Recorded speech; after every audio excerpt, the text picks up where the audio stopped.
CPM-ന്റെ branch local area സമ്മേളനങ്ങൾ പൂർത്തിയാക്കി ജില്ലാ സമ്മേളനത്തിലേക്ക് കടന്നിരിക്കുകയാണ്. ഇപ്പോൾ കൊല്ലത്തെയും തിരുവനന്തപുരത്തെയും അതുപോലെ തന്നെ വയനാട്ടിലെയും സമ്മേളനം കഴിഞ്ഞു. വയനാട്ടിൽ വലിയൊരു അട്ടിമറി സംഭവിച്ചു. പക്ഷേ ഈ നടക്കുന്ന സമ്മേളനങ്ങളെല്ലാം തന്നെ മുൻപില്ലാത്ത വിധത്തിൽ വി എസ് അച്യുതാനന്ദൻ്റെ കാലഘട്ടത്തിലൊക്കെയുള്ള വിഭാഗീയതയൊക്കെ നമുക്കറിയാമല്ലോ.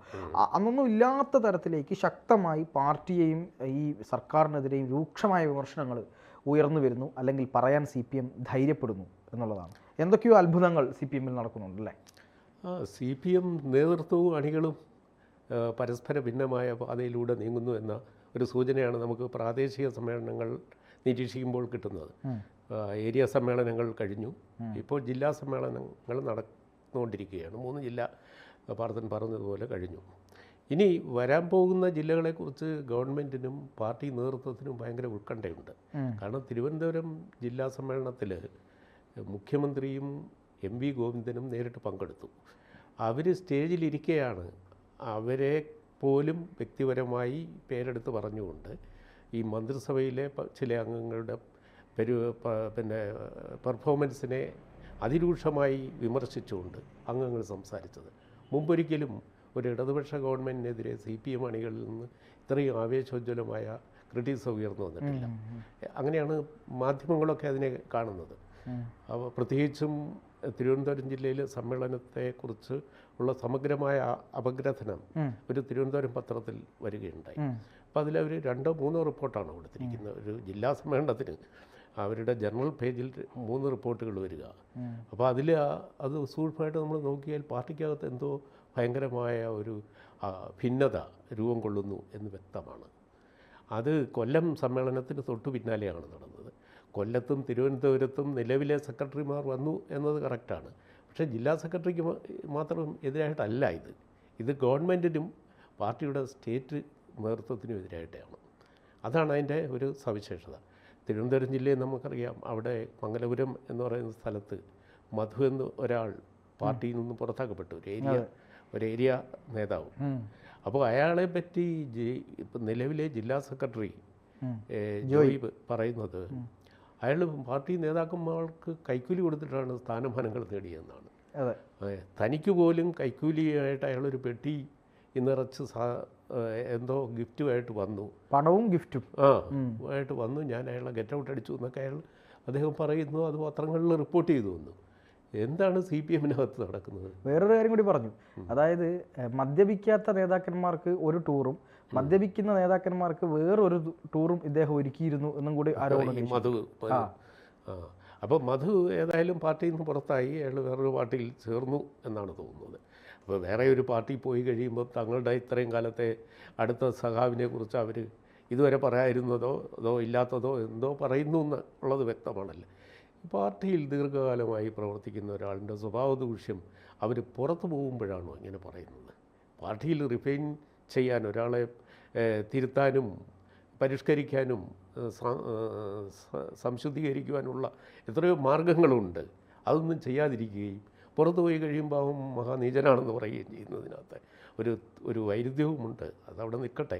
ഏതായാലും പാർട്ടിയിൽ ഒട്ടും ശുഭകരമല്ല കാര്യങ്ങൾ. വയനാട്ടിലേക്ക് വന്നാലും വയനാട്ടിലെ ഗഗാറിൻ ഒരു 3rd ടേം പ്രതീക്ഷിച്ച് മത്സരത്തിനിറങ്ങിയപ്പോഴാണ് 6 വോട്ടേ കിട്ടിയുള്ളൂ 27-ൽ. 21 വോട്ട് കിട്ടി റഫീഖ് അവിടെ ജില്ലാ സെക്രട്ടറിയായി. അതും DYFIയുടെ താരതമ്യേന ജൂനിയറായ നേതാവ്. ഇതിൽ പാർട്ടിക്കകത്ത് യുവാക്കളെന്നോ വിദ്യാർത്ഥി വിഭാഗമെന്നോ മുതിർന്ന നേതൃത്വമെന്നോ ഭേദമില്ലാതെ എല്ലാവർക്കും, എല്ലാ ജനറേഷനിലും പെട്ടവർക്കെതിരെ ആരോപണം ഉയരുന്നു. യുവാക്കൾ പ്രായണ ഒരു തിരുത്തൽ ശക്തിയാകും എല്ലാ പാർട്ടിയിലും. ഇവിടെ അതുമില്ല. പഴയ നേതാക്കളെക്കാൾ ദൂഷിച്ചത് ഏറ്റവും കൂടുതൽ വിദ്യാർത്ഥികളും യുവാക്കളുമാണ്. ഇപ്പോൾ യുവാക്കൾ പാർട്ടിയുടെ ജില്ലാ സെക്രട്ടറി സ്ഥാനത്തേക്കൊക്കെ വരുന്നത് നല്ലത് തന്നെ. പക്ഷേ ആ DYFIയും SFIയും ഒന്നും വിമർശനത്തിന് അതീതമായില്ല. അവരുമൊക്കെ അതിരൂക്ഷമായി ആക്രമിക്കപ്പെടുന്നു. നമുക്കറിയാം, അവരെ പാർട്ടിക്കാരിപ്പോഴായിരിക്കും വിമർശിക്കുന്നത്. നേരത്തെ തന്നെ പൊതുസമൂഹം അവരുടെ ചെയ്തികളെ എത്രയോ രൂക്ഷമായി ആക്രമിച്ചിട്ടുണ്ട്. പ്രത്യേകിച്ചും ഈ മഹാരാജാസിലും തിരുവനന്തപുരം യൂണിവേഴ്സിറ്റി കോളേജിലേക്ക് അനിഷ്ട സംഭവങ്ങൾ നമ്മൾ ഓരോന്ന് ഓർത്ത് പറയുകയാണെങ്കിൽ ഒരു വിദ്യാർത്ഥി പ്രസ്ഥാനത്തിന് ഒരു കാലത്ത് ഭൂഷണമല്ലാത്ത സംഭവങ്ങളാണ് അവിടെ നടന്നത്.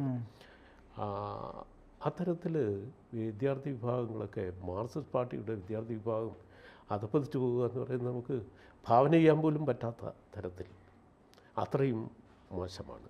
പിന്നെ പാർട്ടി അതിഭയങ്കരമായി വർഗീയവൽക്കരിക്കുന്നു. പാർട്ടിയിലെ പ്രധാനപ്പെട്ട ഒരു ആരോപണം അതാണ്. ആലപ്പുഴയിൽ നിന്ന് 5 വർഷം മുമ്പ് 3-4 വർഷം മുമ്പ് തന്നെ ഉയർന്നു വന്ന ഒരു ആരോപണം ഇപ്പോൾ പാർട്ടിയുടെ സംസ്ഥാനത്തെ പല ജില്ലകളിലും ആവർത്തിക്കുകയാണ്. പാർട്ടി അതിഭയങ്കരമായി മുസ്ലിം വർഗീയ പ്രീണനത്തിന് വിധേയമാകുന്നു. മുസ്ലിം വർഗീയ നേതാക്കളുടെ കൈപ്പിടിയിൽ പാർട്ടി ഒതുങ്ങുന്നു. അത് മാർക്സിസ്റ്റ് പാർട്ടി മുമ്പ് നേരിട്ടിട്ടില്ലാത്തൊരു കഥയാണ്. അങ്ങനെ ഒരു ആരോപണം നേരത്തെ ഉണ്ടായിട്ടില്ല. ഇപ്പോൾ പാർട്ടി അതിഭയങ്കരമായി ഈ തീവ്രവാദ മുസ്ലിംസ് കൈയടക്കിയിരിക്കുന്നു. അതാണ് പാർട്ടി നേരിടുന്ന ഏറ്റവും വലിയ വെല്ലുവിളി. ഇതിനെ എങ്ങനെ പാർട്ടി അതിജീവിക്കും? അതായത് കമ്മ്യൂണിസ്റ്റ് പാർട്ടിയുടെ 100ാം വാർഷികം ആഘോഷിക്കാൻ പോവുകയാണ്. നമുക്കറിയാം 1925 ജനുവരി 26-ാം തീയതിയാണ്, നാളെയാണ് പാർട്ടിയുടെ 100ാം വാർഷികം. അപ്പം ആ ഒരു സന്ദർഭത്തിൽ അതിൽ നിന്ന് പിന്നീട് പൊട്ടിപ്പിരിഞ്ഞുണ്ടായതാണ് കമ്മ്യൂണിസ്റ്റ് പാർട്ടി CPM എന്ന് പറയുന്ന communist party Marxist. Original communist party of India CPI ആണ് എന്ന് അവർ അവകാശപ്പെടുന്നുണ്ട്. അതിൽ നിന്ന് പോയ ഒരു പാർട്ടിയാണിത്. ഏതായാലും കമ്മ്യൂണിസ്റ്റ് പ്രസ്ഥാനത്തിൻ്റെ 100ാം വാർഷികം ആഘോഷിക്കുന്ന വേളയിൽ കേരളത്തിലെ ശക്തമായ കമ്മ്യൂണിസ്റ്റ് പാർട്ടിക്ക് അകത്ത് സംഭവിക്കുന്നത് മുമ്പെങ്ങുമില്ലാത്ത തരത്തിലുള്ള ഒരു പ്രതിസന്ധിയാണ്. ഇതിനെ സംസ്ഥാനം ഭരിക്കുന്ന ഇടതുപക്ഷ മുന്നണിയും അതിന് നേതൃത്വം കൊടുക്കുന്ന ഈ പാർട്ടിയുടെ നേതാക്കളും വരും ദിവസങ്ങളിലും ഭാവിയിലും എങ്ങനെ നേരിടുന്നു എന്നത് കൗതുകകരമായൊരു കാര്യമുണ്ട്. ഈ പോപ്പുലർ ഫ്രണ്ട്, അതായത് പോപ്പുലർ ഫ്രണ്ടിൻ്റെ വളർച്ച വളരെ ഭീകരമായി വന്ന സമയത്ത് അത് തീവ്രവാദ പ്രവർത്തനങ്ങൾക്ക് വേണ്ടി വലിയ തോതിൽ അവർ നീങ്ങുന്നു എന്ന് മനസ്സിലാക്കിക്കൊണ്ട് കേന്ദ്രം ആർജവത്തോടെ അവരെ നിരോധിച്ചു. ആ നിരോധനത്തിന് ശേഷം ഒരുപാട് നേതാക്കന്മാർ തിഹാർ ജയിലിൽ ഉണ്ടെന്നുകൊണ്ടിരിക്കുന്നുണ്ട്. പക്ഷേ അവരുടെ ആയിരക്കണക്കിന് അണികളുണ്ട്. ഇപ്പോൾ ഈ ഫ്രീഡം നൈറ്റ് എന്നൊക്കെ പറഞ്ഞുകൊണ്ട് അവർ ചില പരിപാടികളൊക്കെ നടത്താറുണ്ട്. പിന്നെ ചില മാർച്ച് പരിപാടികളൊക്കെ നടത്താറുണ്ട്. അതിലൊക്കെ ആയിരക്കണക്കിന് ആളുകളാണ് പങ്കെടുത്തത്. കോഴിക്കോട് കടപ്പുറത്തൊക്കെ നടക്കുന്ന പരിപാടി കണ്ടാൽ ഞെട്ടിപ്പോകുമായിരുന്നു. ഈ അണികളൊക്കെ, ഈ പോപ്പുലർ ഫ്രണ്ടിൽ നിന്ന് അണികളൊക്കെ പല പാർട്ടികളിലായി ചേക്കേറി. ഭൂരിഭാഗം അണികളും ചേക്കേറിയത് CPM-നകത്തേക്കാണ് എന്നതാണ് വരുന്ന വിമർശനം. CPM-നെ ഈ പറയുന്ന ഇസ്ലാമിക വർഗീയവാദത്തിലുള്ള കക്ഷികളിലുള്ള ആളുകൾ നുഴഞ്ഞു കയറി ഹൈജാക്ക് ചെയ്യുന്നു എന്നുള്ളത്. അപ്പോൾ സാറ് പറഞ്ഞതുപോലെ ഇപ്പോൾ അത് സാധൂകരിക്കുന്ന വിധത്തിലല്ലേ ഈ ആരോപണങ്ങളും വിമർശനങ്ങളും വരുന്നത്? അത് സാധൂകരിക്കുന്നു എന്ന് മാത്രമല്ല, അതിനെ ആ ക്രിറ്റിസിസം പോലും അവർ ഒരു പ്രശംസയായി സ്വീകരിക്കുന്നു എന്ന് സംശയിക്കണം. കാരണം ഇത് നിങ്ങളിതൊക്കെ ഇപ്പോഴിങ്ങനെ പറയുന്നു, പക്ഷേ ഇതൊക്കെ ഞങ്ങൾ അറിഞ്ഞുകൊണ്ട് ചെയ്യുന്നതാണെന്നുള്ള ചില മനോഭാവമാണ് അതിലെ പലർക്കും.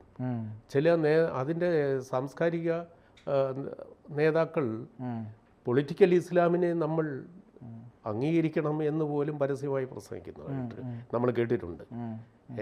സാധാരണ ഹിന്ദു വർഗീയത പോലെയല്ല പൊളിറ്റിക്കൽ ഇസ്ലാം നമ്മൾ സപ്പോർട്ട് ചെയ്യേണ്ട ഒരു വിഭാഗമാണ് എന്ന തരത്തിലുള്ള ഒരു സ്വാഗതം അവർക്ക് കിട്ടുന്നുണ്ട്. അതുപോലെ നിരോധിത PFIയുടെ പ്രവർത്തകർക്ക് എളുപ്പം ചേക്കാറാകുന്ന ഒരു പ്ലാറ്റ്ഫോം CPM ആണ്. കാരണം അതിൻ്റെ ക്യാരക്ടർ ഏറെക്കുറെ രണ്ടിൻ്റെ ഒന്നും ആണ്. അതിൽ ഈ പരസ്യമായ തരത്തിലുള്ള പിന്നെ ദേശവിരുദ്ധത CPM ഒന്നും ബ്ലണ്ടാക്കി വെച്ചേക്കുന്നു എന്നേ ഉള്ളൂ. ഇന്ത്യക്ക് സ്വാതന്ത്ര്യം കിട്ടിയില്ലെന്ന് വിശ്വസിച്ച പാർട്ടിയാണല്ലോ കമ്മ്യൂണിസ്റ്റ് പാർട്ടി. അപ്പോൾ അങ്ങനെയുള്ള ഒരു പ്രസ്ഥാനത്തിലേക്ക് ഈ ഇസ്ലാമിക തീവ്രവാദത്തിന് എളുപ്പം നുഴഞ്ഞു കയറാൻ പറ്റും. അത് ആശയപരമായി കുറേ പൊരുത്തം അവർക്കുണ്ട്. അതാണ് ഇപ്പോഴേ ഈ ജില്ലാ സമ്മേളനങ്ങളിലെ മിതവാദികളും പ്രായണ ദേശീയവാദികളും അലോസരമായി കാണുന്നത് ഈ വർഗീയവൽക്കരണം. എന്തായാലും സർക്കാരുമായി ബന്ധപ്പെട്ട് ജനവിരുദ്ധ നയങ്ങൾ തുടരുന്ന ഈ വേളയിൽ CPM-ൻ്റെ അണികൾ മറ്റ് കാലങ്ങളിൽ നിന്ന് വ്യത്യസ്തമായി വളരെ ശക്തമായി ജില്ലാ സമ്മേളനങ്ങളിൽ മറ്റ് സമ്മേളനങ്ങളിലുമൊക്കെ പ്രതികരിച്ചു കൊണ്ടിരിക്കുന്നു. ഇത് നേതൃത്വത്തിന് വലിയ തലവേദനയാവുന്നുണ്ട് എന്നത് സത്യമായ കാര്യമാണ്. ഇനി എന്താകും സംസ്ഥാന സമ്മേളനത്തിലൊക്കെ എന്താകും എന്നുള്ളത് നമുക്ക് വരും ദിവസങ്ങളിൽ അടുത്ത ജില്ലാ സമ്മേളനങ്ങളൊക്കെ വരുമ്പോൾ നമുക്കറിയാം. ഇനിയും 11 ജില്ലകളിൽ നടക്കാനുണ്ടല്ലോ. തീർച്ചയായും കൂടുതൽ വാർത്തകളും വിശേഷങ്ങളും നിങ്ങളിലേക്ക് എത്താൻ ABC മലയാളം സബ്സ്ക്രൈബ് ചെയ്യുക, ബെൽ ബട്ടണും അമർത്തുക.